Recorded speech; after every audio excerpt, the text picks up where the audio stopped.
My call sign is AT. I used to fly Rafale Navy and I was an instructor for the French Navy on the Rafale.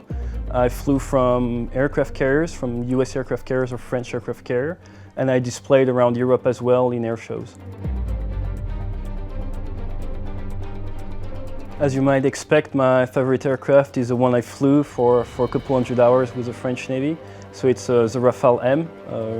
Rafale M for Marine, for the French Navy version. It is a very nice aircraft to fly. I really like the fact that the cockpit is very accurately recreated. When you fly the Rafale in Ace Combat 7, you can really see the different screens in front of you. We basically use 3 major screens. So one in the middle gives you all the information for the radar, both in God's eye view, 2D view, and in 3D view. And on the side, you have your weapon page system and your HSI that helps you navigate the aircraft as well, and all the information you need in the head-up display. So it's a very good trainer. It's a very good sensation to be able to fly the aircraft I flew.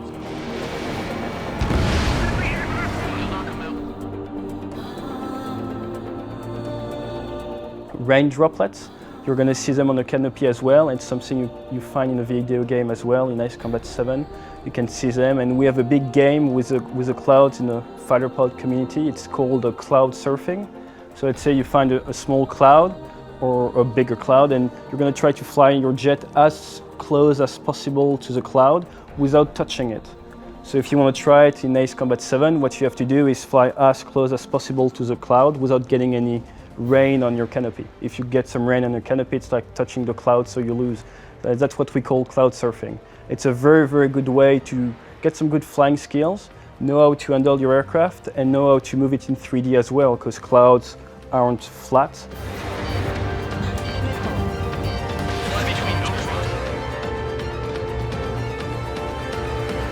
Okay, so if today I had to lead 2 aircraft against 2 enemy aircraft in a multiplayer, so 2 against 2, the tactic I would use, air-to-air tactic I would use, is called the bracket.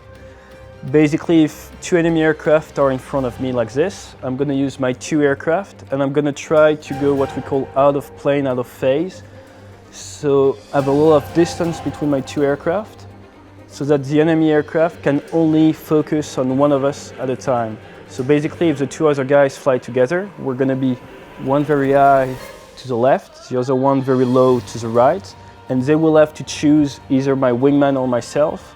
And as they do so, I'm going to do what we call an early turn and shoot them as they don't see me. That's very basic but very efficient tactic. So it can be seen as having a bait and a hunter. And somebody's going to do the bait, the enemies are going to see him and attacking, and maybe the other one is hiding in the clouds, he comes out and he shoots.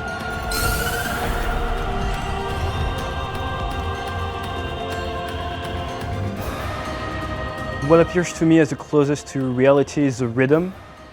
Every time you start a mission in the game, you're going to be briefed, and the briefs are rather long. You have to understand that in real life, a briefing can last between 25 minutes up to an hour. So every time you step inside the aircraft, you have a specific mission to accomplish. You don't just fly around for fun. So stepping into the aircraft with a mission in mind, with an objective, is something that is extremely realistic. I really like the way the briefings are designed and are made. The second point will be the workload management. As soon as the flying starts, you're saturated with stuff to do. A lot of enemy aircraft, a lot of stuff on the ground happening. A lot of chatter on the radio, and the radio communication are very well depicted. You have all the code words that we use in real life. Pay attention, you will hear words like tally, visual, Fox 2, that means heat-seeking missiles has been shot. All those stuff are realistic, and you really find basically the workload management you'll find in a real jet. So that, in my opinion, is extremely realistic. And then you can also debrief yourself. You have a way to replay the entire mission afterwards from scratch. So if you really want to make yourself better from one mission to the other, you have all the tools available to you, just like in the real world where we have a footage of every single mission, and we can spend 1, 2, 3, sometimes 4 hours debriefing a single 45-minute mission. So you really have all the tools that we do use in real life, and the workload management is key to succeed during the mission.